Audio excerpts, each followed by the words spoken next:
Yes, indeed, folks. Listen to Blue Please here on WoW Radio, the somewhat shortened and rather hoarse version. And that was, of course, Opeth, the Drapery Falls. Right, one more topic to cover before I leave. My voice is caving in. It's rather painful, and quite frankly...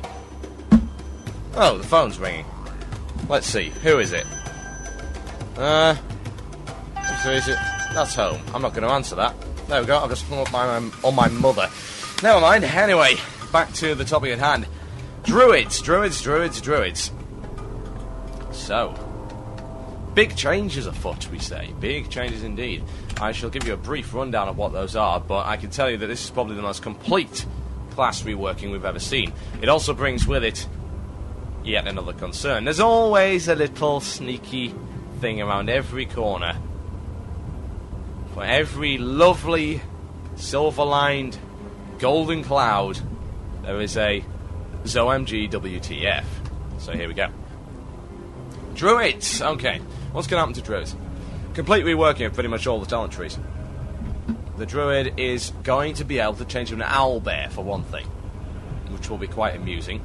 And apparently their dancers are the same as the ogre dancers. ZOMG nerf right now. Moonkin form. This is going to be interesting. Now, previously... And this is actually becoming a recurring feature in the upcoming patches, which will be interesting, and I'll be covering in another Blue Please. Party buffs while in a specific form or wearing a specific item. Moonkin form is a big example of that. And what it does, it transforms you into a Moonkin. Moonkin is an owlbear. While in this form, armor is increased by 360%, so the same as Dire Bear. And all party members within 30 yards have their spell critical chance increased by 3%. The Moonkin can only cast balance spells while shapeshifted. So, what you've got there, bearing in mind your balance spells are pretty much your spells that you throw at people. If you want to be an offensive caster druid, you'll go down the balance tree. And that's what Moonkin does. It also amplifies the effect of the spells of your colleagues. That's the way to go. It's looking like a very nice talent indeed. And exactly the sort of thing you're going to want as a balanced druid. Now, Feral Combat is getting a big overhaul. Often viewed as totally complete pish, it is becoming very useful indeed. And people may actually use druids as DPS class in an instance. Very adaptable DPS class, in fact. Now, the entry talent for that is Leader of the Pack. And while in Cat, Bear, or Dire Bear form, the Leader of the Pack increases ranged and melee critical strike chance of all party members within 45 yards by 3%. Again, it's a party buff while in a specific form. You don't have to cast it, it's just there. Now, what really interests me about that is Heart of the Wild. Now, if you put 5 points into Heart of the Wild, it increases your intellect by 20%, which is a massive boost.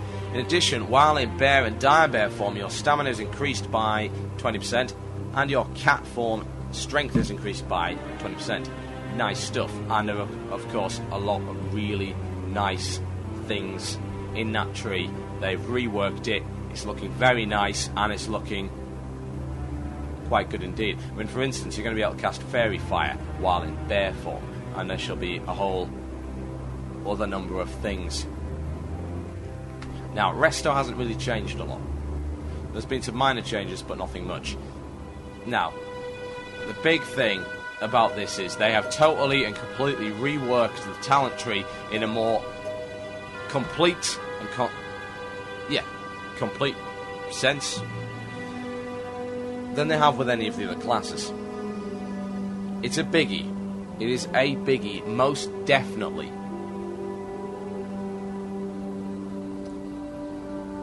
And it brings with it a concern, because 3 classes have already been reworked. The Hunter, the Warlock, and of course the Warrior.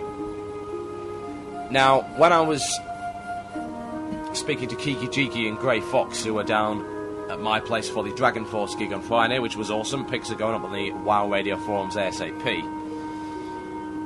Kiki Jiki came up with the idea that the first 2 talent tree revamps have been a little bit excessively crap. They've been half-arsed, so he said. And I would have to agree with them. In comparison to the complete rework the Druids have received, those changes do seem a little bit thin, a little bit shallow, a little bit lax, a little bit lazy. Now, whether it's because they realised that more sweeping changes were required, or they simply didn't know what to do with the class, or maybe they thought the class was fine in the first place, I do not know.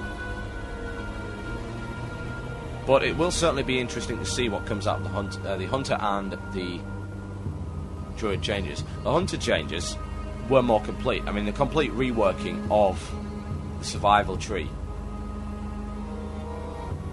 No two ways about it. Massive reworking right there. The Druid talent, also a massive rework. Now, whether or not they plan on doing this, and from what I've heard, they have decided to change everything. Every single class, they've decided to do a rework of at some point. This is the information that they let loose on the forums at one point. So, that will certainly be interesting to see. However, is it 100% necessary? Let me put it this way. My closing comment for the day: stay the hell away from my mage. This has been the mini, please. Featureless and painful throat. I'll be back next week with a full show. You'll be listening to Blue Please here on WoW Radio. Thank you for listening. It's goodbye from me. It's goodbye from the Murloc. And this is totally inappropriate. Thank you for listening. See you around.